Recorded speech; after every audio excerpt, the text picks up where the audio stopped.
अस्सलाम वालेकुम नाजरीन। इस एपिसोड के आगाज में हम देखते हैं कि जरकुतै अपने खेमे में बैठा होता है और अपने बेटे गाजी से कहता है, मुझे भूख लग रही है, मुझे भूख लग रही है, तुम्हारी माँ कहाँ है गाजी, खाना कहाँ है गाजी, मैं भूखा हूँ। तो गाजी कहता, बाबा आपका पेट कब भरा है, और हंसने लग जाता है। तो गाजी उसके सर में चमच मारता है। इस दौरान उलगन खाना लेकर खेमे के अंदर दाखिल होती है और कहती है, ऐसे मत मारो, मारते मारते लड़के को बेवकूफ बना दिया है। तो जरकुतै कहता, एक चम्मच से बेवकूफ बनता, मेरा दिमाग अपनी जगह पर न होता। फिर उलगन कहती, मैं समझ गई, इसलिए तुम ऐसे हो, मैंने सोचा कि अल्लाह ने तुम्हें इसी तरह बनाया है। और फिर उलगन एक प्लेट के अंदर जरकुतै के लिए खाना डालने लग जाती है और जरकुतै कहता, रुको रुको, तुम्हारे कहने का क्या मतलब है। उलगन कहती, मेरा कुछ कहना नहीं था जरकुतै, मेरे साथ गड़बड़ मत करो, मेरी हालत खराब है। और फिर उलगन जरकुतै और गाजी को खाना डालकर देती है और तीनों खाने खाने लग जाते हैं। और जैसे ही जरकुतै अपने मुंह में दलिया डालता है और गाजी भी खाता है तो वह बहुत ज्यादा कच्चा होता है और जरकुतै ना उसे खा पाता है और ना ही निगल पाता है। और वो गाजी और उलगन की जानब देखता है और बड़ी मुश्किल से उसे खाता है और कहता है, उलगन क्या हम सहरा की तरफ हिजरत कर गए हैं, क्या हमारे कबीले के कुओं का पानी खुश्क हो गया है उलगन, क्या बर्तन टूट गए हैं, ये खाना नहीं है, ये पत्थर है उलगन, इस खाने को पानी में उबाल कर दोबारा पकाने की जरूरत है। गाजी कहता, बाबा इसको हकीर ना समझो। तो उलगन जरकुतै से कहती, तुम मुझे क्या कहना चाहते हो जरकुतै, क्या तुमको मेरा बनाया हुआ खाना पसंद नहीं आया। तो जरकुतै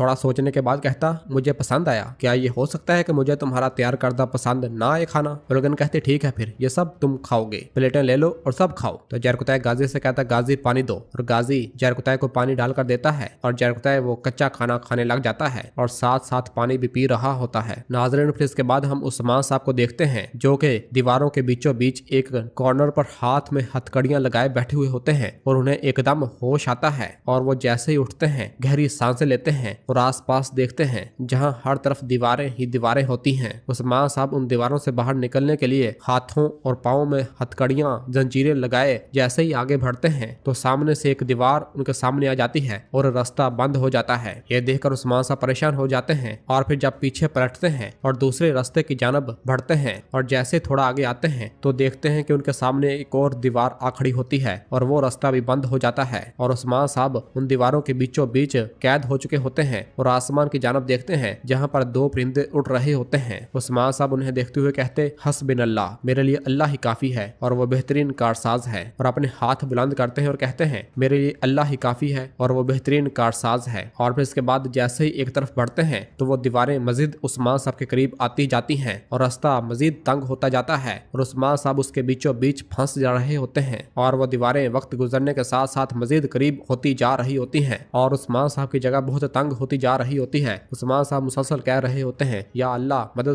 मदद फरमा या रब, और दीवारों को तोड़ने की कोशिश करते हैं और उसमें जोर जोर का टकड़े मारते हैं लेकिन वो सब बेकार बेसूद हो रही होती हैं। और फिर जब उस्मान साहब जोर कर एक दीवार के अंदर मारते हैं तो उसमें एक गड़ा हो जाता है और जैसे ही सुराख होता है तो बाहर से एक आग का गोला अंदर आता है और उस्मान साहब उस आग से बाल बाल बचते हैं और फिर एकदम उस्मान साहब की आंख खुल जाती है जो कि उस्मान साहब एक ख्वाब देख रहे होते हैं। उस्मान साहब परेशानी की हालत में उठते हैं और कहते हैं, औज़ु बिल्लाहि मिनश शैतानिर रजीम, बिस्मिल्लाहिर रहमानिर रहीम, मदद या रब मदद। उस्मान साहब को पसीना आ रहा होता है और वो उठते हैं और अपने सरदारी चौके के पास आते हैं और फिर इस दौरान हम देखते हैं कि तुरगत गाजी सरदारी खेमे के बाहर बैठे होते हैं और उस्मान साहब सरदारी खेमे से बाहर आते हैं तो वहाँ तुरगत गाजी को देखते हैं। तुरगत गाजी उठने लगते हैं तो उस्मान साहब कहते हैं, नहीं नहीं बैठो, और खुद भी उस्मान साहब उसके पास आकर बैठ जाते हैं और पूछते हैं, क्या हुआ है, क्या आपको भी नींद नहीं आई। तुरगत साहब कहते, जब चांदनी चमकती है मैं सो नहीं सका उस्मान, बताओ तुम क्यों नहीं सोए। उस्मान साहब कहते, मैंने एक ऐसा ख्वाब देखा कि मुझे ऐसा लगता है जैसे मैं चार दीवारों के दरमियान फंस गया हूँ, गोया मेरे हाथ मेरे पैर जंजीरों में जकड़े हुए हैं। मैंने बाहर निकलने की कोशिश की,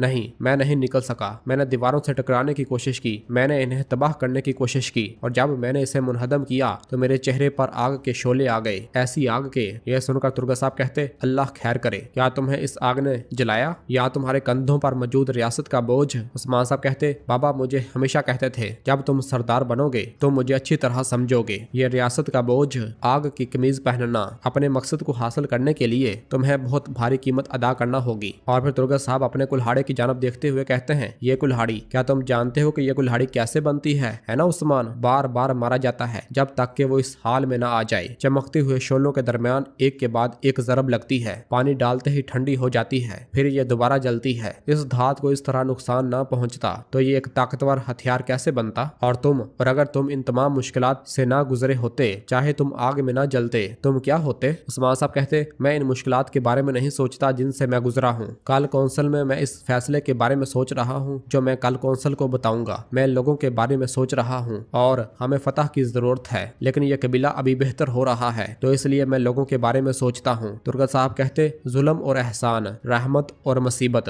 यह सिर्फ अल्लाह की तरफ से आती है, हमें उसी तरफ जाना चाहिए। उस्मान, तुम इतने वक्त से कितने दुश्मनों को ज़ेर किया। ला मोहल्ला जहाद के इस रास्ते पर बहुत से दुश्मन तुम्हारे लिए जाल बिछाएंगे और जितने भी जाल बिछाएंगे इंशाल्लाह तुम और तुम्हारी नस्ल दास्तान लिखोगे। उस्मान साहब कहते, इंशाल्लाह इंशाल्लाह। और फिर तुर्गत साहब कहते हैं, उस्मान, ये हम सब का इम्तिहान है, हम सब का। इस इम्तिहान से गुजरने वाला फिर वो इस मकसद तक पहुंच जाएगा जिसकी वो तलाश कर रहा है। चलो अब उठो। और फिर उस्मान साहब को उठाते हैं और कहते हैं, उस्मान, तुम्हारा दिल रियासत जितना बड़ा है, तुम वो करो जो तुम्हारा दिल करे। तो उस्मान साहब कहते, मेरे रब, जब तक मुझे इजाजत दी मैं इस रास्ते पर कभी वापस नहीं आऊंगा। तुर्गत साहब उस्मान साहब से हाथ मिलाते हुए कहते हैं, माशाल्लाह, माशाल्लाह।